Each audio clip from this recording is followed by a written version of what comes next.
Welcome back to Axis Anime. My name is Henshin Ikeda, and I'll be doing a walkthrough review of Gargantia on the Verdurous planet, episode 12. Now, if you remember from last episode, we found out the Flange fleet has now merged with the Kugel fleet. No surprise there, but moving on past that, we're taking to a little cutscene with Pinion. And guess what? Pinion has now become an engineering officer for the Kugel fleet. What? He's a moron!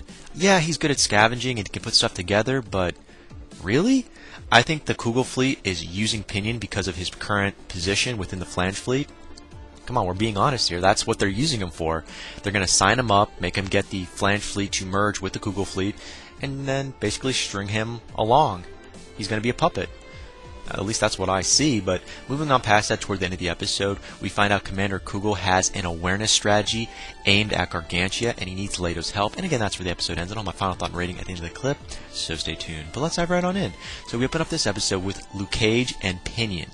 Now, Luke Cage is having a secret meeting with Pinion, and basically Luke Cage wants Pinion's help to use Chambers' powers, because Luke Cage wants a rebellion. She wants to become a pirate again. She wants to break off from the Kugel fleet. Go figure. Once a pirate, always a pirate. Plain and simple. Now, moving on past that, we find out Leto. He's trying to plead with Commander Kugel to spare Gargantia. Okay, I definitely saw that coming, because you know what? Leto has a thing for Amy, and he actually respects Amy's brother. I mean, he has connections with Gargantia and the people on board Gargantia, so he doesn't want to go ahead with what Commander Kugel wants. However, Commander Kugel, he wants a second Avalon on Earth since he cannot go back to the Galactic Alliance. So, no, go figure there. I mean, he wants to become a dictator. So Commander Kugel, he wants to become a dictator. Whether he says it or not, that's where he's going right now with that idea of making a second Avalon on Earth. Yeah, and then he's eliminating everyone that gets in his way. And then he hooks himself. He's now part of a religious faction who's now dedicated to himself. As long as he aims this religious faction with whatever direction he aims it at, he's going to get what he wants. And the bottom line is, although this is kind of weird to say this, Leto agrees with what Commander Kugel is saying. And he says, yes, I'll help you, I'll back you up. He says it blindly because he has no one else to turn to. Think about it. Commander Kugel is the only other officer that outranks Leto right now. So he has to say yes, or else he'll be disobeying orders. And that's all he's been trained to do is listen to orders. So I feel bad for Leto right now. In fact, I feel terrible for him. However, moving on past that, we are taking to a little cutscene with Flange and Pinion. Now, this is another top secret little meeting. Flange has actually been contacted by Pinion. And Pinion basically tells Flange about Luke Cage and how Luke Cage has a rebellion, you know what I'm talking about, a rebellion basically stirring up, and basically gives Flange the 411 on what's happening. And he doesn't know where Leto stands right now. He may turn, he may not, they have no idea, but they're hoping, right now Pinion and Flange are hoping and praying for Leto to betray Kugel. That's what it comes down to. I mean, if Leto betrays Kugel, then they stand a pretty damn good chance about helping Luke Cage with this little rebellion and breaking off from the Kugel fleet in general. So it does make sense. But moving on past that, we find out the truth has hit the fan. So we open up with Leto. Now Leto, he sees members of the Kugel fleet and they're making human offerings. Literally putting these people in uniforms, like sacks on the head, putting them down in chairs, and flipping a switch, and their bodies hit the sea, and this is considered a religious offering to their gods. And I thought, what the hell am I looking at? I'm seeing a religious faction giving human offerings to the sea, to their god, and Commander Kugel is sitting back doing absolutely nothing. Holy shit. Yeah, Leto, he loses it. That is the truth. Leto loses it. And I love what I was seeing, because finally, he's doing something about it, so we're taking to a little cutscene with Leto. Now, he asked Chambers about Stryker, which is Commander Kugel's mecha that he's piloting, and again, Leto asked Chambers, how strong is Stryker? What are our probabilities in defeating it? About fighting it? You know, where does he stand? And he actually is now taking a stand against Commander Kugel. He wants to fight Stryker, and if he can defeat Stryker, then maybe things can go back to the way they used to be. As for Pinion, Pinion helps Leto and Chambers out. So that's where Pinion stands. He's helping. So Pinion helps both Leto and Chambers out. So that's kind of good. He's still a moron, but at least he's doing something to help Leto out as well as Chambers. Now this is kind of interesting because we're moving on past that where we see Gargantia. Now Gargantia has now been updated from Melody, depending on how you want to call her name. She was Amy's friend, which was with the Flange Fleet. Now, I believe her name is Melody, that's how you pronounce her name. She takes a letter from her current fleet, which is the Flange Fleet, over to Gargantia, basically telling them on the pending battle ahead, giving them a head start on what's going to occur. And she actually makes it onto Gargantia, which I thought, holy shit, she flew the whole way there, and she collapsed in midair, and Amy ironically saves her. Now, the only reason why the Flange Fleet couldn't contact the Gargantia fleet over the communicator, the radio, is because they're being heavily monitored, and they're trying to do this in secrecy. They're doing a pretty good job since they're doing this by mail carrier, so I thought that was unique. I mean, this is something you don't often see, at least in certain anime series. Definitely worth mentioning, though. I thought it was a unique way, covert way to deliver letters.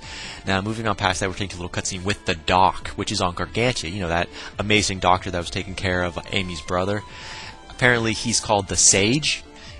I love the title, by the way. I keep forgetting that's what he's referred to as. He's the eldest, he keeps track of the history and whatnot, so on and so forth. Anyways, this doctor, he talks about the heavens and whatnot, heaven's upper key or something. I think that's what he refers to as heaven's upper or something along those lines. It's a key. That's what he's referring to his little history lesson as, is a key. So the doctor is talking about this key and how they should revive it or bring it up. So apparently Gargantia has a hidden secret that has to do with a key. I mean, this is getting very interesting. I can't wait to see where this is actually going to take us. But moving on past that, we are taken to another cutscene with Kugel vs. Leto. Yeah, finally we get to see Kugel vs. Leto, and the rebellion does start. Yes, the rebellion has started, and we get to see Kugel vs. Leto. No surprise there. However, Kugel's fleet, yeah, Kugel, his fleet he has, it's no joke. They have all these little miniature mechas everywhere. And I was surprised. I'm like, wow, for a religious faction to have this many people willing to jump into these mechas says something about how far Commander Kugel has gone. But anyways, moving on past that, we find out Commander Kugel has been defeated. He is now dead. I know, so sad, too bad for Commander Kugel, but he is dead. But the question is, what happened? Yeah, what did happen?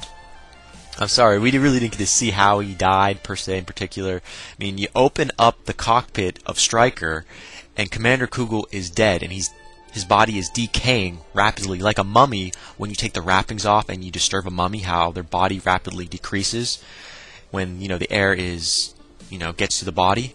That's what happened to Commander Kugel. It's like he wasn't even alive. He was being controlled by Stryker. He had this little device on him, and Stryker was talking through him. So you're wondering, what the fuck? But again, that's where the episode ends. As for my final thoughts, well, first of all, was Commander Kugel dead to begin with? Or how many years passed that led up to him getting this disease? Because in my opinion, I think Commander Kugel froze himself and put a communicated like a device on him to communicate through Stryker, and the moment Stryker opened the cockpit, it probably killed Kugel right away. At least that's one of my theories. Another theory is that Stryker was the puppet. He was controlling Commander Kugel the whole time. That's probably another theory. But there are so many theories on what's currently going on that we could be here all day. But one of my main things I think that is wrong with this series, a religious faction that does human offerings. I mean, what the hell? Commander Kugel, whether it was Stryker or Commander Kugel that took advantage of this religious faction, why? This religious faction is killing off their own members. And then they're taking over other fleets and, spreading them out so they can't have an insurgency. But there are so many things that are wrong with this religious faction. Why would you kill your own people, your own manpower, just to offer shit to your god? Isn't that weakening your organization and eventually weakening your numbers where you can't do anything? Eventually you're going to run out of taking over other organizations where you may want to think about how you're going about taking over the world in general. But I'm going to leave that alone for now. But again, that is it for my final thoughts. As per my rating, 3.5 out of 5. I have to give this a 3.5 out of 5 because it was definitely captivating. I mean, yeah, there was a little bit of information, and then we're still left in the dark with how Commander Kugel actually died. Was it because of a disease, or was it he was already dead and, Stryker was just, talking through Commander Kugel because, I don't know, maybe it has a virus, something's wrong with Stryker, who knows? Or maybe Commander Kugel gave Stryker some direction after he died to, start continuing his own little objective or his mission. Who knows? We don't know. But you know what? I liked this episode. It was decent. It wasn't the best, but it was decent. So final rating, 3.5 out of 5. And that is it for my walkthrough and review of Gargantia on the Verdurous Planet, episode 12. Definitely comment down below. Let me know. Thumbs up, thumbs down. Definitely subscribe. Check me out on Twitter. And follow me if you like. Let me know what you thought of this episode. And let me know what you think's going to happen in the next episode that's coming out. But again, guys, that is it for now. I got to hit the bricks and I got to go. And before I go, I got to say it, and I always say it. You can't stop the access, but you can watch the feed. I'll see you later, guys.